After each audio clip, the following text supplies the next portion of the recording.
everywhere, from Vodafone selling and opening up the market to the MVNO business, and you probably are one of those already contributed to create this market, not just a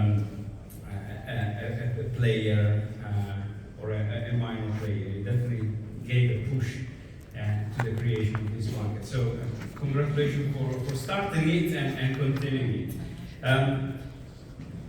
James and I were talking this morning about, okay, let's give a panoramic overview of the MVNO market and see where we are, what's happening, where we are going, which opportunities are out there, and what are the kind of constant and current themes of the MVNO market. And it's arguably, it's not an easy task, not because I'm saying I'm doing something difficult, but it's not an easy task because it's so diverse, this market. We have companies that are specializing in IoT, companies that are in the enterprise, companies that are in the consumer market coming from a traditional brick and mortar, other that are digital first or digital only. But nonetheless, let's try and generalize and see what are the opportunities pretty much for everybody here and what are the major themes. I do have a clicker somewhere. I forgot. So let's start with the market as it is today. So we're talking about a fairly sizable market. We are in excess of 150 million subscribers, depending how you count it, which is also another challenging part of the MVNO business. It still is very much kind of a mature market, very kind of skewed towards Western Europe and North America. There are many things have changed over the past 50 or even 20 years of the MVNO business. It is true that the majority of the business still is in selected markets, but one of the most positive stories of the MVNO is that year after year after year, we have seen countries, regulators, and government enabling the access of MVNOs or resellers in their markets. I think the latest one is promising to kind of move ahead. We're debating earlier on is Nigeria. Obviously, it's in the making. It's been in the making for quite some time, and we are looking forward to welcome Nigeria into the MVNO market as well. But it's no longer a feature of mature markets only, or if you flip it, as markets are maturing pretty much everywhere, we can see that the MVNO business model starts making sense pretty much in every economy, even the emerging one or the emerged ones.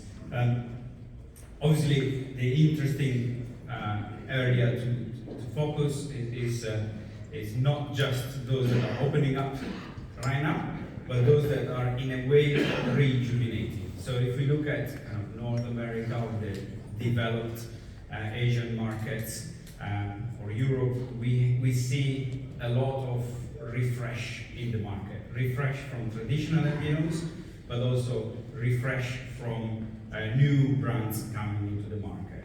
Some of these are the sub-brands that we see being launched by service providers themselves, which is another proof point of how successful the MVNO market can be, meaning that service providers themselves are now using the MVNO business model to create an additional market niche or segmentation. But that's apart from the panoramic overview and talking about, let's try to generalize and see where the entirety of the market and the industry is moving from and to. And this is not for this year, obviously. It's a transition that has been happening and it has started some time ago, and we're moving. So we're moving surely from a purely consumer market into a consumer and IoT market, an enterprise market.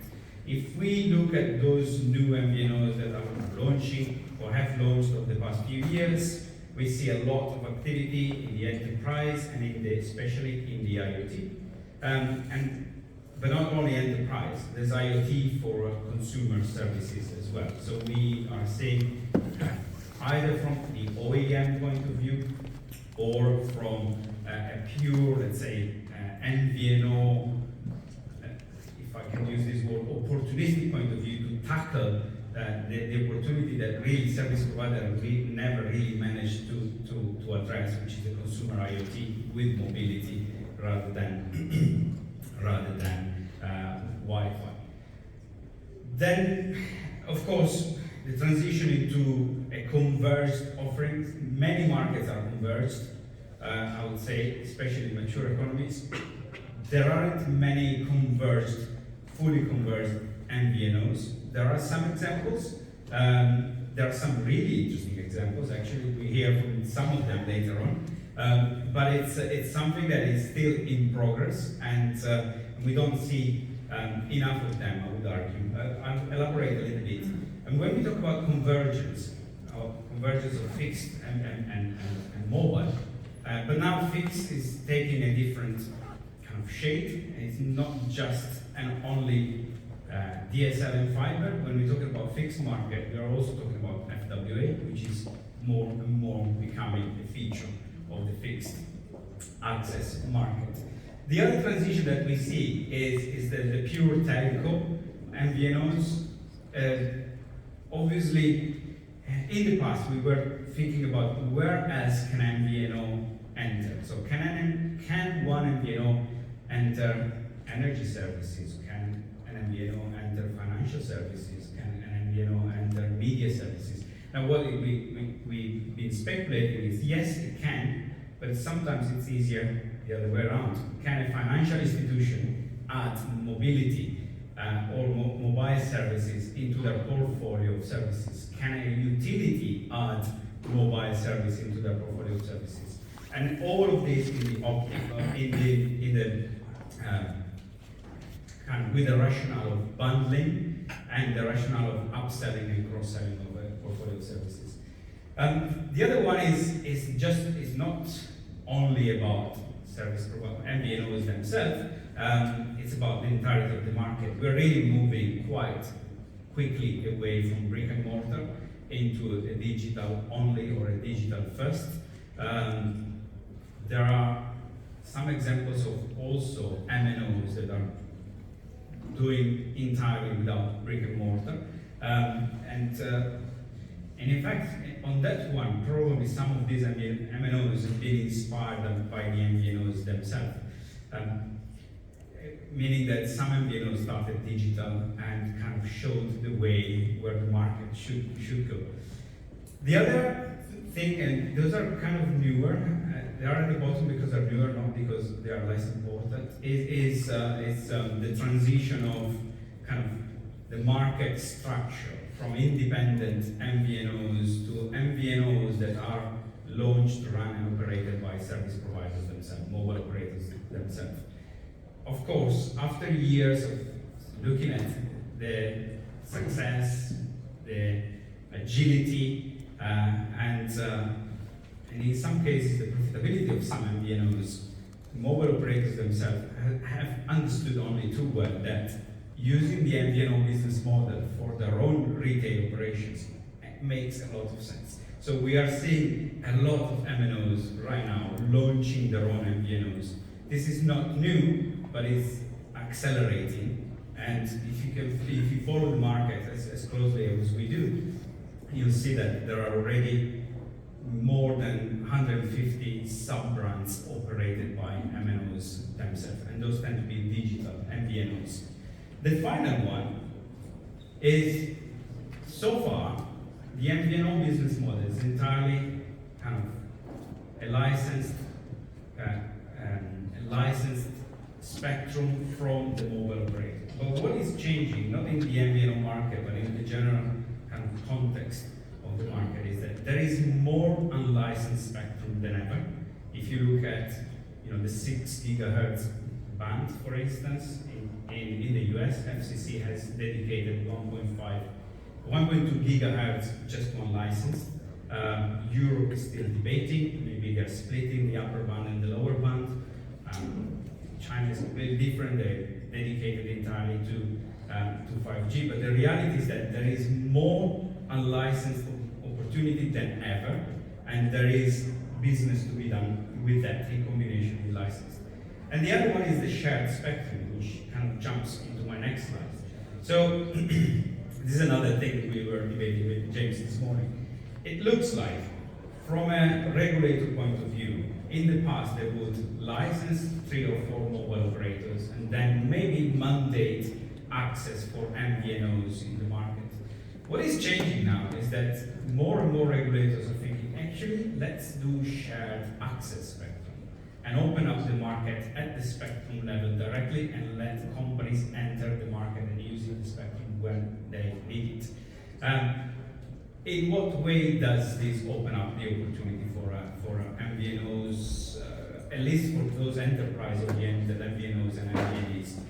In a way that if we look at all the implementation of private networks out there so far, which are many, very, very many, those are not led by telco or vendors necessarily. There is, apologies for a tiny font and a very blurred image, but many of those implementations are actually done by system integrators, by vertical specialists, by application providers, and of course, a private localized network doesn't necessarily need mobility, or not in every case, but nonetheless, it's a connectivity solution for people and things that needs a lot of work, especially in the IT side of the business, especially in kind of stitching together many things, which is right what the MVNEs and the enablers of this market can do and do pretty well. So one kind of recommendation we have, like, find your generalist SIs, find your specialist SIs that are not necessarily expert in connectivity and need a connectivity expert to go to market with and tackle the private network opportunity. It's still open, it's still young as a market, and it's still emerging. Recommendation one to follow. But again, trying to generalize which opportunities we need to look into. And I try to pick a few examples of MVNOs that do slightly different things. So the big tech in the gig economy, I don't know how known it is that Uber has an MVNO in Brazil, but it's those gig economy operators tend to not only sell to consumers, but they also run a pretty sizable network of partners. And in some cases, the MVNO or the mobile kind of services can be offered to their partners directly. So that the Uber MVNO, for instance, is giving a special SIM card to the Uber drivers rather than to their customers. And Uber drivers get benefit. So the idea of membership and benefit from these gig economy players, and there are plenty of gig economy players. Google Fi, we don't know about Google Fi. Rakuten, what can we say about Rakuten that is not in the media every day? But it's interesting to look at the way they went from being essentially a digital retailer, Amazon-like, into launching an MVNO, into launching a mobile operator, into becoming a network vendor. So there is a really kind of nice journey, a nice case study to see how the MVNO business model enabled the company to go from being a retailer into becoming a network vendor, which is very, very recent. The other things is, I mentioned earlier on, utilities, enterprises, IT specialists, general SIs or specialist SIs as well. Alternative network operators. This is very much kind of a reflection about the market in which I live, which is the UK. There's so much wholesale in the fiber business, or there will be so much wholesale in the fiber business available to the market that inevitably will be at some point missing creating many new players, kind of virtual operator for fiber, and those virtual operators for fiber will see the opportunity of adding mobile into their kind of proposition for customers. So that is kind of a no-brainer. Obviously, there are the subtleties of it, but it's definitely a no-brainer. And then the final one, I think yesterday we had the eSIM day. We've been talking about, the MVNO market was the first one to really embrace eSIM and to really understand the potential of eSIM, even before service providers themselves, which is not surprising. And there are so many opportunities that can open up looking at the market from an eSIM point of view. Finally, hopefully we start roaming again, or we start traveling again. Do we need to roam necessarily, or do we need to roam in the traditional way? Yes. But are there alternative business model around selling roaming to travelers? Yes, there are alternative business models. I'm quite surprised not to see that many kind of travel aggregators offering mobility services as an add-on. They sell insurance, they sell all sorts of things. Mobile is the next, obviously. So it's just like a very kind of high-level overview. But again, going back into the discussion I was having with James, certain things in the MVNO market will never change. We can talk about different business models, we can talk about different market opportunity, whether it's in the consumer, in the enterprise, in the IoT, but certain things will always be there. I mentioned earlier on, this is a market of about 150 million subscribers. It's always, has always, and will always be about niche. Niche can be a large niche, but it's a focused, community-orientated market niche. And that has not changed, and I struggle to see how it could change unless, obviously, Apple gets into the market, which is unlikely. But it will remain for quite some time a niche market. The market positioning is another kind of constant feature of MVNOs. MVNOs tend to work in a relatively kind of low end. This sounds a bit derogatory, but kind of, let's say, value for money type of proposition. That has not changed, and it's very, very unlikely that it will change. MVNOs know how to make money from operating a business that is relatively at the bottom end of the price plan. Focus and commitment. I know this seems to be an obvious one, but it's not. If you talk to any MVNO that is working, let's say, coming from a retailer, I name, let's say, Tesco Mobile or these kind of people. I'm not talking about Tesco necessarily, but these people spend the same amount of time selling it internally that they do externally. So for an MVNO that is kind of embedded in a much bigger business, and many MVNOs are, they're really fighting for internal attention and internal resources all the time. And when I bring it back to the traditional brick and mortar, if you want to have the SIM card and the checkout, you're fighting against the chewing gum and the chocolate business. So you really need to convince internally that your SIM cards need to be at the checkout instead of chewing gums and chocolate. And it's not an easy one. This is what I mean when I talk about focus and commitment.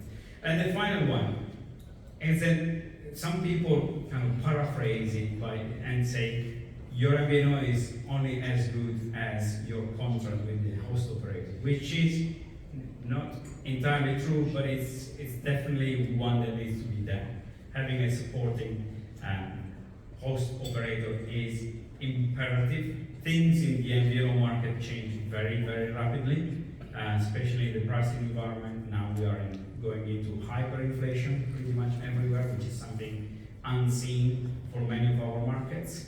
Having a supportive host operator, especially now, and by supportive, I mean flexible, and by flexible, I mean commercially flexible sometimes, it is going to be a really important one. So I hope this kicks off a good couple of days of discussion. I'm looking forward to some of the upcoming presentations, and thank you very much for listening. If you have any questions, I'm here.